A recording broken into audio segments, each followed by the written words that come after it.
Does anyone have any questions? Rachel, why don't you start? Thank you, Karoline. The president has been adamant that he is now in charge of Venezuela, but Delcy Rodriguez said the government of Venezuela runs her country, no one else, saying, quote, there's no external agent governing Venezuela. So which one is it? Let me just be very clear. This is the first time that I've addressed Venezuela from the podium since being back and since the historic and incredibly successful military operation, law enforcement operation conducted by our United States military that you all saw and the world witnessed last week. The skill, the might of the United States military and our country under the leadership of this president is on full display to the rest of the world. And let's just set the record straight. There isn't another military in the world who could have pulled off this operation. There is not another president in the world or in our nation's history who had the courage to authorize such a mission. And I think the world has taken notice that America is truly back. With respect to Venezuela, the Trump administration, led by Secretary Rubio, the vice president, and the president's entire national security team, is in close correspondence with the interim authorities in Venezuela. We obviously have maximum leverage over the interim authorities in Venezuela right now, and the president has made it very clear that this is a country within the United States, the Western Hemisphere, close by the United States, that is no longer going to be sending illegal drugs to the United States of America. It's no longer going to be sending and trafficking illegal people and criminal cartels to kill American citizens as they have in the past. And the president is fully deploying his peace through strength foreign policy agenda. So we're continuing to be in close coordination with the interim authorities, and their decisions are going to continue to be dictated by the United States of America. Just one follow-up, when you talk about that leverage there, has the Venezuelan government fully committed to turning over its oil to the United States indefinitely, and what happens if they do not? Well, as you saw, the president announced last night, this was a deal. This was a deal made by the president and his team with the Venezuelan interim authorities. This will benefit both the American people and the Venezuelan people.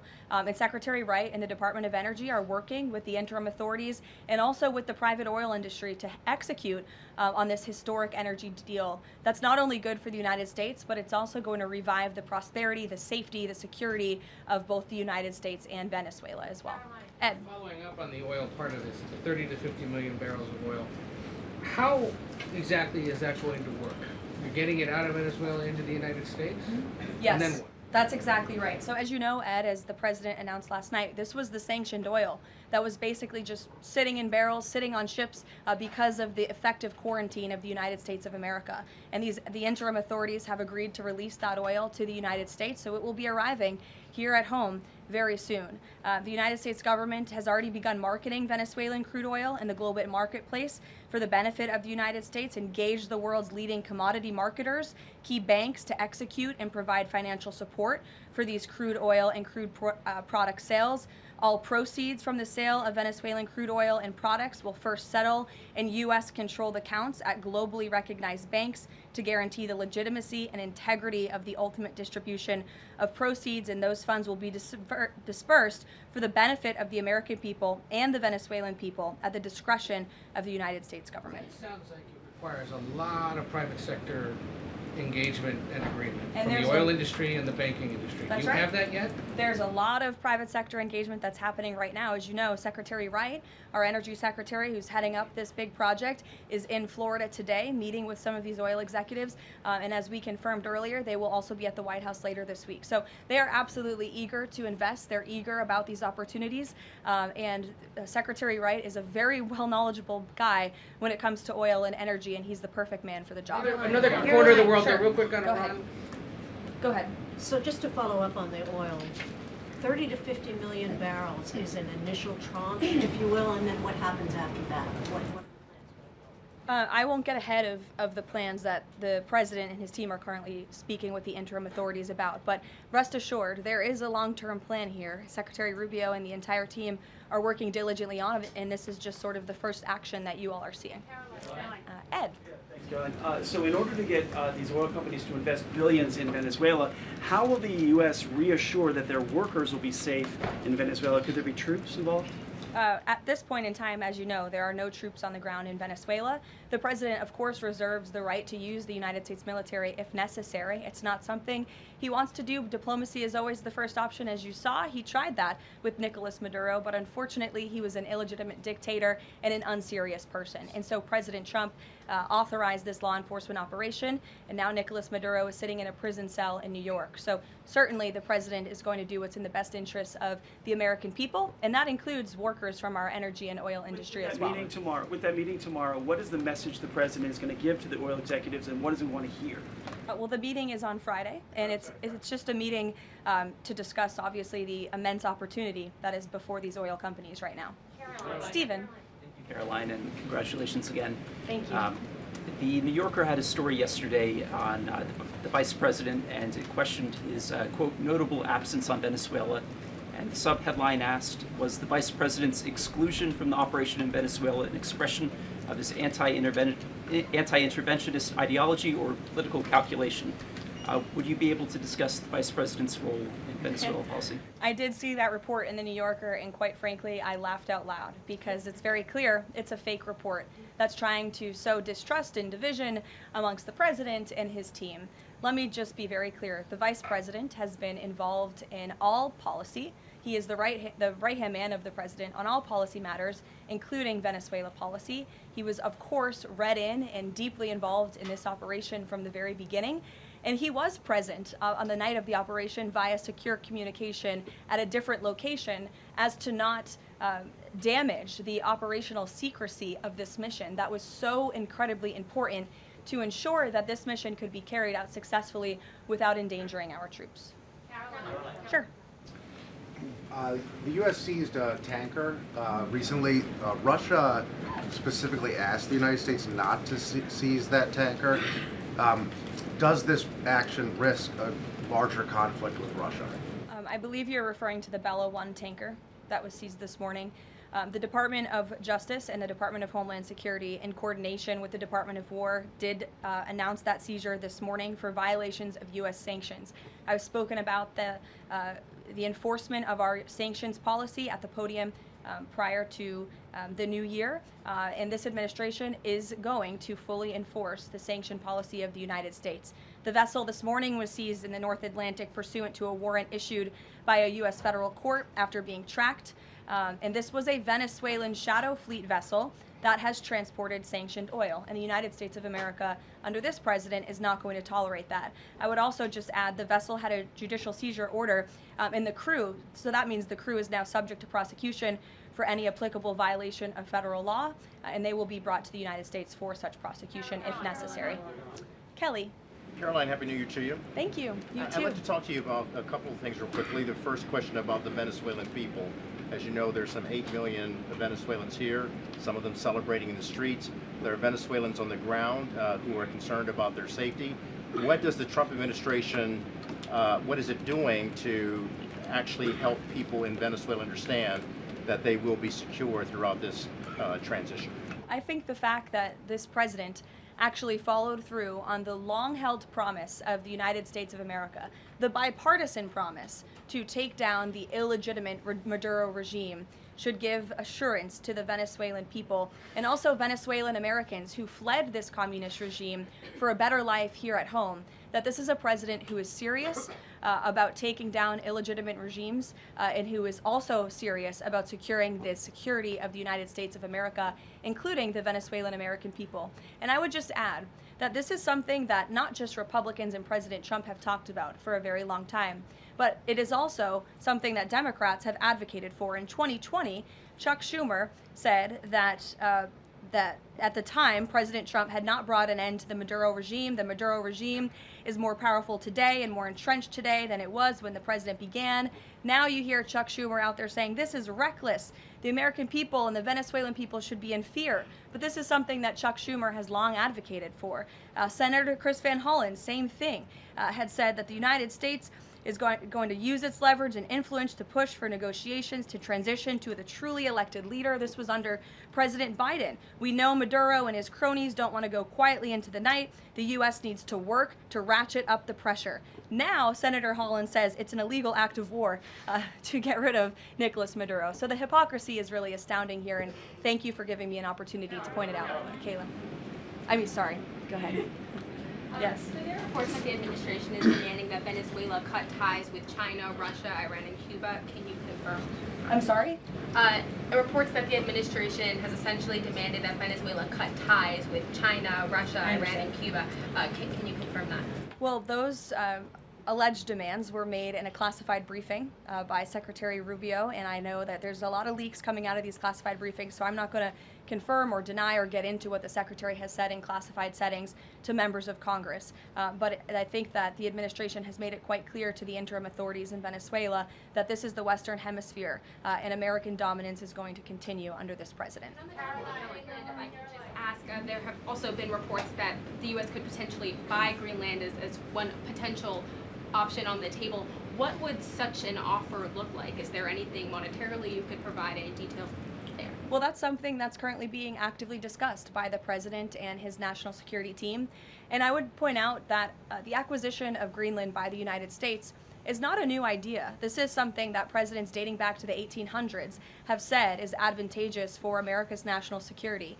The president has been very open and clear with all of you and with the world that he views it in the best interest of the United States to deter Russian and Chinese aggression in the Arctic region.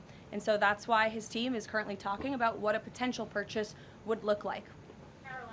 Jackie. Thank you, Caroline. Just following up on Greenland, why not rule out taking it by military force? I know that past presidents and past leaders have often ruled things out. They've often been very open about ruling things in and basically broadcasting their foreign policy strategy to the rest of the world, not just to our allies, but most egregiously to our adversaries. That's not something this president does. All options are always on the table for President Trump as he examines what's in the best interests of the United States. But I will just say that the president's first option always has been diplomacy. Again, look at Venezuela. He tried ardently to strike a good deal with Nicolas Maduro, and he told him, I will use the United States military and you will not like it if you don't take such a deal. And look at what happened. With respect to Iran, the president said the same thing, right? He tried to have serious interest in a deal with the Iranian regime with respect to their nuclear capabilities. They were not interested, and so Operation Midnight Hammer happened, which was another remarkable military success under the leadership of this commander-in-chief. So the president keeps his options open, but diplomacy is always the first. Very quickly, just one additional follow-up on that. Does the president recognize Denmark's ownership as part of the kingdom? Because there have been some Republican senators questioning, the claim that Denmark has to Greenland. Is the president in that camp with them, questioning the legality of I have not heard him question it personally, but you're welcome to ask him yourself next time you have the chance. Sanctions are being lifted for Venezuela. We got to lift some sanctions to let the oil come in. Can you talk about that just very briefly? Yes, so the U.S. is selectively rolling back sanctions to enable the transport and the sale of Venezuelan crude and oil products to the global markets, yes. Annie. Thank you. There are some reports from Venezuela that the country's leaders are cracking down on the population, specifically suppressing public expression of support for Maduro's ouster. Is that kind of behavior consistent with what the president wants to see, how the president wants to see the leaders take on the population? It would not be consistent, and I'll let the president's national security team speak further on that. I know they are well aware and tracking. Kelly. Two questions. One, on the seized vessels, the Bella, the Sophia, can you tell us where they're headed, what happens to any existing cargo, and you reference personnel but potentially facing prosecution? That's one thing I'd like to follow on. And then on the Bella. Yes, okay. And on Annie's question, if I could also ask, does the administration believe that the interim regime should release all political dissidents and prisoners and return detained Americans? That's not a question that I've personally spoken about to the president with, so I will let him answer that question. I don't want to make new policy at this podium today with respect to Venezuela. With respect to the two ships that you mentioned, I spoke with you about the Bella One. There was another vessel this morning, the Sophia, that in coordination with the Department of War, the Department of Homeland Security apprehended it. This is a stateless, sanctioned, dark fleet motor tanker, and this occurred without incident. This vessel was operating in international waters and conducting illicit activities in the Caribbean Sea.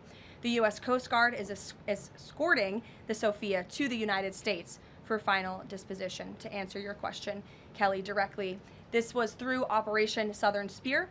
The Department of War is unwavering in its mission to crush illicit activity in the Western Hemisphere. And as the President has repeatedly stated, we're going to defend our homeland and restore security and strength across the Americas. Dasha, go. Karoline, thank you and Happy New Year. Thanks, you too. Two questions, one on Venezuela, one on Greenland. You've repeatedly at the podium called the current leadership in Venezuela interim leadership. There are Republicans and Democrats alike that say they want to see elections in Venezuela. The president had said it's too soon to do that right now, but is there a timeline for elections in Venezuela? Is he committed to seeing that this year, for example? You just said the president has answered that question, so I will reiterate what the president has said a few times now to all of you, which is that it's too premature and too early to dictate a timetable for elections in Venezuela right now. Karoline, you just talked to Jackie about diplomacy first, right? The Danes have repeatedly said they're willing to collaborate on all of the concerns that the president has, whether it's more troops, mineral rights, intelligence sharing. Why does the president feel he needs to own Greenland and not and put out the threat of military action when this could be done through diplomacy? Well, who said diplomacy isn't taking place behind the scenes, Dasha? I mean, the president is interested in diplomacy. His national security team is as well. And of course, he's always willing to pick up the phone for everybody and hear out their concerns. But the president is the president of the United States of America, and he's always going to be very clear about what he views as being in our nation's best interest. Reagan. Karoline, I have a question for you on Venezuela, and then I'd love to ask you about Minnesota and Tim Walz. Sure. On Venezuela, I'm wondering, does the administration hope to start sending more Venezuelan migrants back home or have them self-deport if the situation in the country improves? As far as I'm concerned, the policies of the Trump administration and the Department of Homeland Security have not changed. All those illegally present in the country are subject to deportation. And I would just like to add, how we got here. The president was very clear on the campaign to the American public, and it's one of the many reasons they resoundingly reelected him back to this office, that he was not only going to crush foreign drug cartels, but that he was not going to stand by and watch as the illegitimate Venezuelan regime was sending illegal criminals and gang members and rapists and murderers to our country, which happened to the tune of thousands under the previous administration and president. And so there could be nothing more America first than this operation that took place last week. And I would just remind all of you in this room that there were innocent Americans like Jocelyn Nungare who lost their lives at the hands of dangerous Venezuelan criminals who were sent here by the Maduro regime. And that has been the president's North Star and guiding principle throughout his entire policy since January 20th.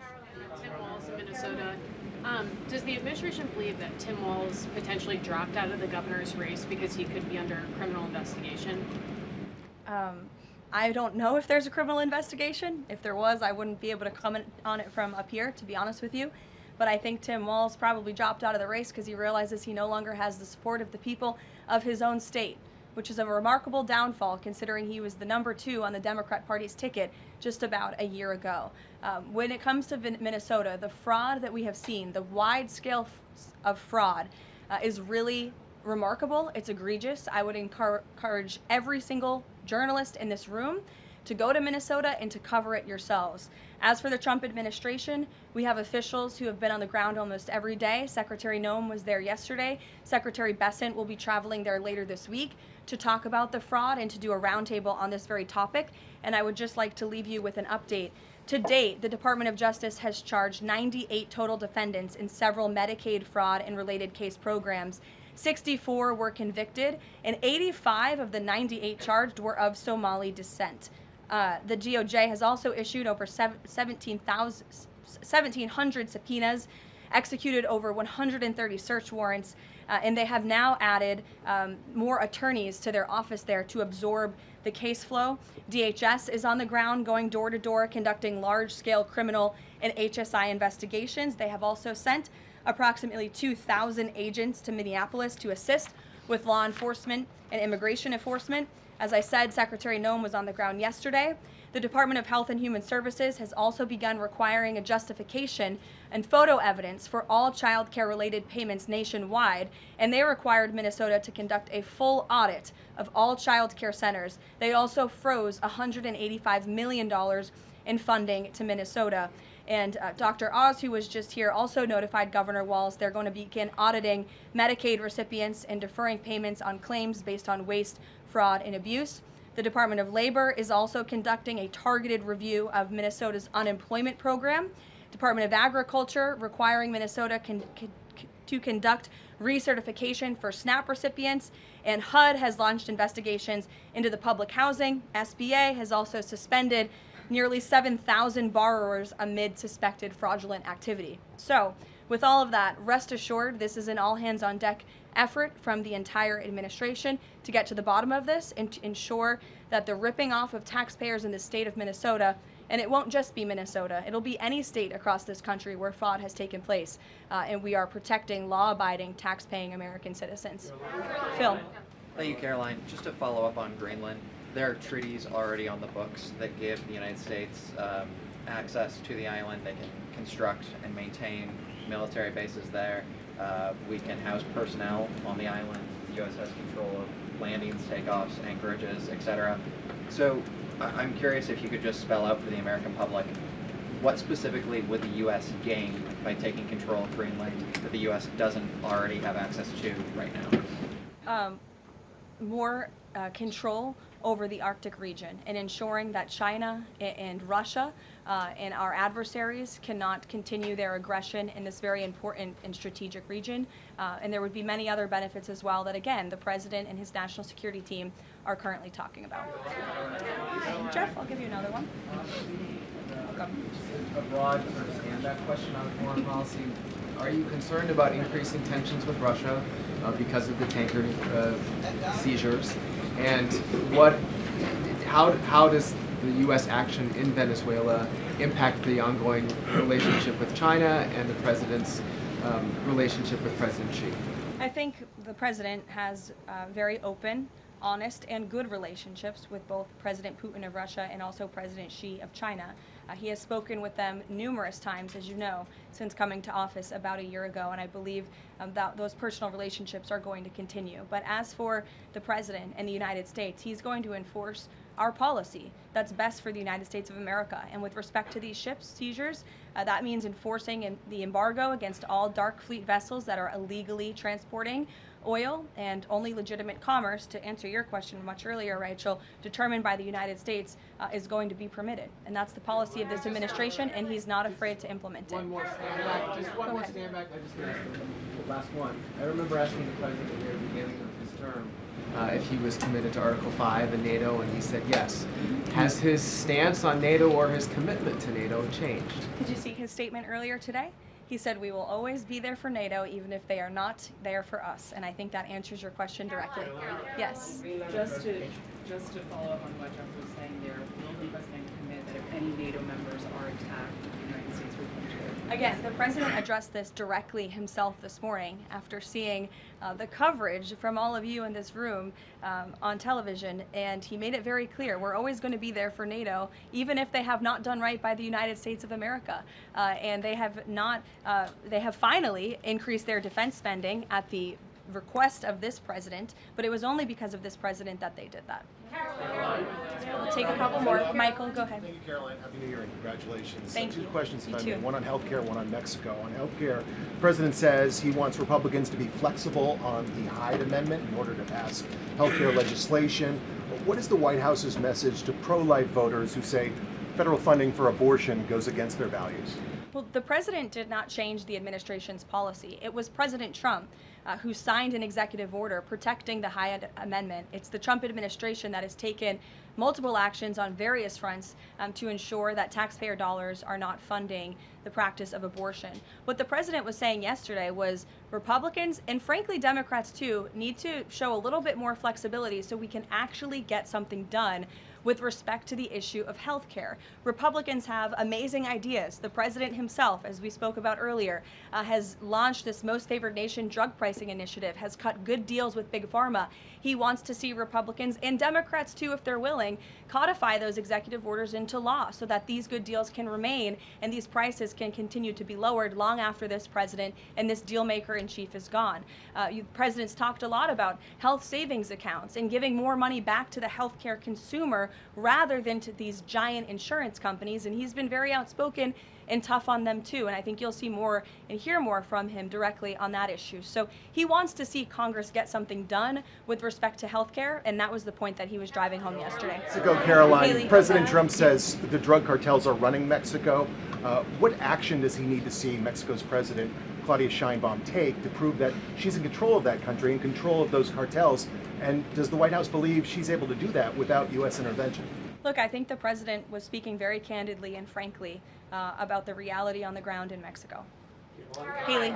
Karoline, Happy New Year. I wanted to ask you about the seized tanker, the Vela. There were reports before this that Russia had sent a submarine to escort it. Was there any engagement with that submarine? And then was the deconfliction line with Russia used ahead of boarding that? Again, this was a Venezuelan shadow fleet vessel that has transported sanctioned oil. The vessel was deemed stateless after flying a false flag, and it had a judicial seizure order, and that's why the crew will be subject to prosecution. Mary. On Colombia, the president talked over the weekend and suggested that he would be open to an operation there. Should the president of Colombia be expecting Delta Force anytime soon? And then I had another one for you on California. That would be a very unwise question for me to answer, to weigh into. What's your next question? On California, can you share any more about the fraud investigation? The president said that there was one. Who's being investigated and where is it starting? Again, this is going to be a all-hands-on-deck government-wide effort. The president has directed all agencies across the board to look at federal spending programs in not just Minnesota, but also in the state of California to identify fraud and to prosecute to the fullest extent of the law all those who have committed it. Take one more. Sure. Thank you. Karoline, yesterday was the 5-year anniversary of January 6th. Democrats and mainstream media continue to push their big lie that it was an insurrection and that police officers died that day. The reality is that 4 Trump supporters died on January 6th and 2 women were killed by January 6th police. Everybody knows Ashley Babbitt was shot in cold blood by Capitol Police Officer Michael Byrd, but there was another woman, her name was Roseanne Boylan from Georgia, and she was pepperballed, gassed, and ultimately brutally beaten with a stick by January 6th police officer Lila Morris. The Biden administration and mainstream media lied and told Americans Roseanne Boylan died of a drug overdose on Capitol steps. Her family is now asking for an investigation. Is the administration aware of the circumstances of her death, and will there be an investigation finally? Well, for investigation, I will have to defer you to either the FBI or the Department of Justice, and I'm sorry to have to do that. But with respect to all of the facts that you just laid out, the White House relished the opportunity yesterday to actually create a new website to share the facts with the American public, but also all those in this room. We knew the media would be covering January 6th quite a bit because they think it's something that the American people are still believing their lies on. They think it's something that still helps their case against this president. Obviously not, or else he wouldn't have been reelected in an overwhelming fashion in November of last year. And so I would encourage everyone to take a look at the website. It's quite well done. And thank you all very much. It's great to be back with you.